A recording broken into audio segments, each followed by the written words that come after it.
Are you ready to learn how to create a beautiful mixed media background with just stamps and dies? Hello everyone, Miss Carrie here from Miss Carrie's Creations. Today I'm going to show you how to make a spring scrapbook page with the Brush Strokes stamp set and star background die from Hip Kit Club. The layout I'm creating today will be inspired by the April Hip Kit mood board, and I'll share it on the screen for you to see. If you enjoy mood boards, you might want to consider joining the Hip Kit group on Facebook and participate in the monthly challenges. You can submit your layouts inspired by this mood board for a chance to win a $25 voucher to the Hip Kit shop. If you're new to mood boards, here's the basic concept. It's a collage of images, text, and objects meant to inspire your project. You're not required to use everything on the mood board.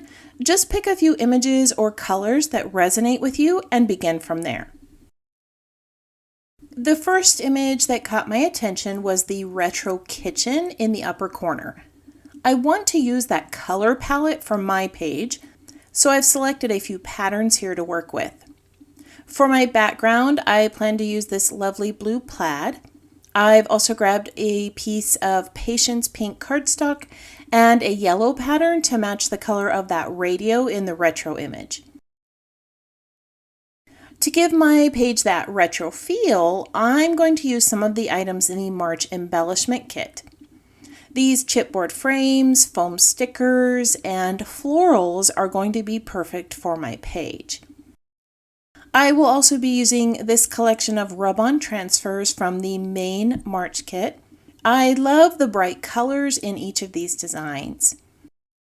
If you wish to replicate this page and would like to know what products I used, I have provided you with a supply list in the description below. I'm going to start with a water-washed looking background. There are many ways to create the look of this, but I have color control issues, so I'm going to share a few of my novice mixed media tips. To make my images look water washed, I'm applying the ink to a piece of plastic packaging and I'm going to spritz it with water. Those of you who are mixed media gurus would pick this up and smush it onto the page, but I really struggle with the randomness of that. So I'm going to create the look with stamps. The March color kit consists of 4 large brushstroke images. I'm going to place this onto a stamping block and use that acetate like a stamping pad. My stamp isn't going to be totally filled with color, but there's enough here to create this beautiful washed look with that brushstroke design. Many of you might be watching this thinking of other ways to recreate the look. Like I said, you can just pick up that acetate and smush it on the paper. Or you can use a large watercolor brush and swish the paint on the page. You could also use a second generation stamping technique with these stamps and create a more solid looking image. For me, these stamps act like a safety net that gives me more control over where the color sits. Adding the images with wet ink creates the watercolor-like look that I want for my page, but the dry time's much faster and I don't have to fuss over how my edges look with a paintbrush. You're welcome to use the full-on mixed media smushing and swishing, or the controlled stamping, or you could skip it altogether. Use whatever technique brings you joy. So I'm going to finish this off with a few splatters of ink and set this aside. While it dries, I'm going to work on the inked background for my star images. I'm using a piece of smooth, heavyweight cardstock that's better suited for mixed media because I will be adding a little water to this at the end.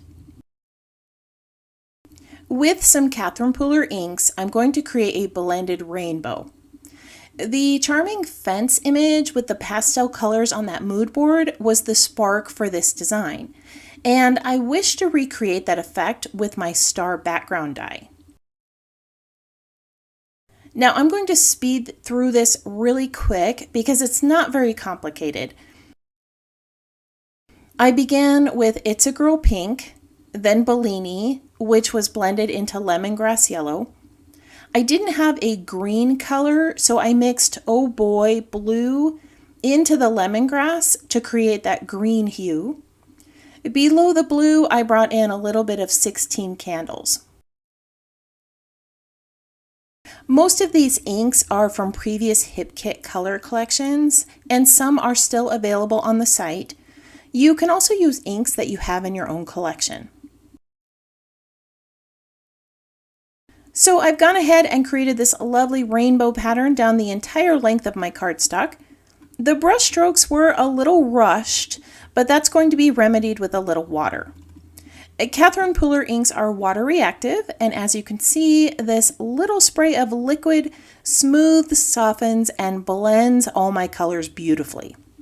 Like I said, I don't like to spend a ton of time on mixed media, so instead of trying to use my blending brush to create soft lines, I used an ink that would blend and soften with a little bit of water. Alright, I'm going to dry this with a heat tool and cut out my star images with the die. Then I'll show you how the page comes together. I have stitched the Patience Pink cardstock in the center of that plaid pattern. With a pair of scissors, I roughed up the edges slightly before I adhered them in place.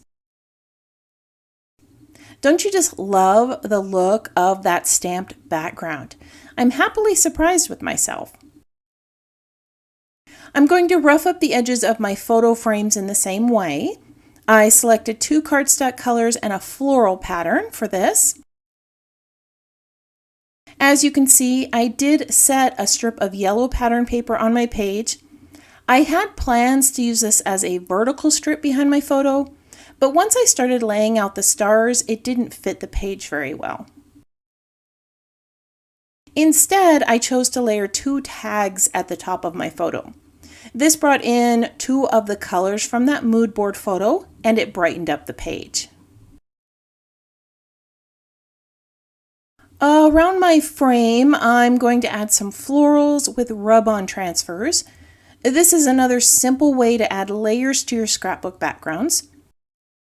The kit comes with a popsicle stick, and that works just as well, but I tend to get a more even application with the rounded end of my bone folder.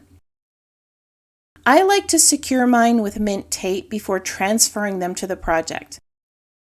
Now the mint tape not only secures the image in position, but it also enables me to lift the transfer paper to check the completeness of all the transferred images. If I overlooked a section of the image, I can simply lay it back down and correct that missed part. The star background was much larger than I needed, so I'm cutting it in 2 and adhering it to either side of my photo frame. I honestly thought I would use more of this, but I'm just going to keep the rest of these for another project because they have such a lovely coloring. The subtle rainbow is perfect for this page, and it's going to help my photo stand out. Above that photo, I'm going to tuck a little bit of the chipboard film frame. This is just going to bring some texture to my page, and then I decided that I wanted to bring some more florals to this design. My title's going to sit over there on the right, and I want these transfer images to pop out from behind it. As I finish adding these to my page, I would love it if you took a moment to tap that subscribe button and let me know that you're new here. If you're already a subscriber, you can let me know that you're enjoying this project by tapping the thumbs up icon or leaving me a comment below. It's always helpful for me to know which projects you're inspired by or which techniques you enjoy learning so that I can provide you with content you will enjoy. To finish off these spaces, I'm going to add a few butterflies. I like my floral clusters to have color balance. So I brought in pink on the right, and I'm adding purple up here on the left. You can also achieve balance with triangles of color. So I'm bringing in this soft orange butterfly right over here.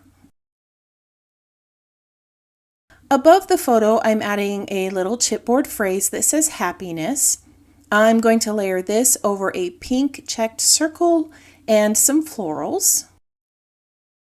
Near the top of my page, I'm going to repeat those colors. I have already adhered some stars in place, and I'm going to add some of the bright pink color with these heart transfers. Over the top of these, I'm going to layer a flag that says Sweet and Sassy, a little film reel, and some florals. The two florals that I just used were both foam stickers. To lessen the bulk behind my chipboard pieces, I carefully peeled off the foam from the back of these. For my title, I'm using the yellow transfer that says Color Me Happy. This is going to create a nice diagonal line with the yellow tag at the top. Above this, I'm placing the Smile foam sticker, and then I'll finish off my rainbow of colors with some enamel dots. I'm just going to sprinkle these in the star pattern. These sweet little dots are part of the March Hip Kit, and I love the added color they're bringing to this page. Here is that completed scrapbook page that was inspired by the April Hip Kit mood board. Let me bring that image back to the screen. Initially, I was inspired by the color palette in the kitchen scene and the retro feel that it has. But I was also drawn to the pastel colors of the wooden boards and the Be Happy sign. I decided to combine the two using the color palette for my main pieces, like the page and photo frames and tags, and I added the splash of color with the rainbow stars and dots. The florals in the mood board gave me permission to bring in a small amount of flowers with the transfer images, and I finished off the page with a bright, bold title. Most of the items I used today were part of the March Hip Kits. If you're a member of the Hip Kit Club, you save $5 on the main kit and 15% on coordinating items, which ship free with the main kit. If you'd like to learn more, I've added details in the description below. Don't forget to head on over to the Hip Kit Facebook group and join this month's challenges for a chance to win a $25 voucher to the Hip Kit site. For those of you who are already members of the group, don't forget to add your entries to the comments of the challenge post before April 30th at 6:00 p.m. Pacific Standard Time. I want to thank you for joining me for another scrapbook project. If you would like to see more of my creations, you can visit my channel or follow Miss Carrie's Creations online. If you have any questions about this project or supplies listed below, feel free to leave me a comment. I hope you have a wonderful week, and I can't wait to see what you create.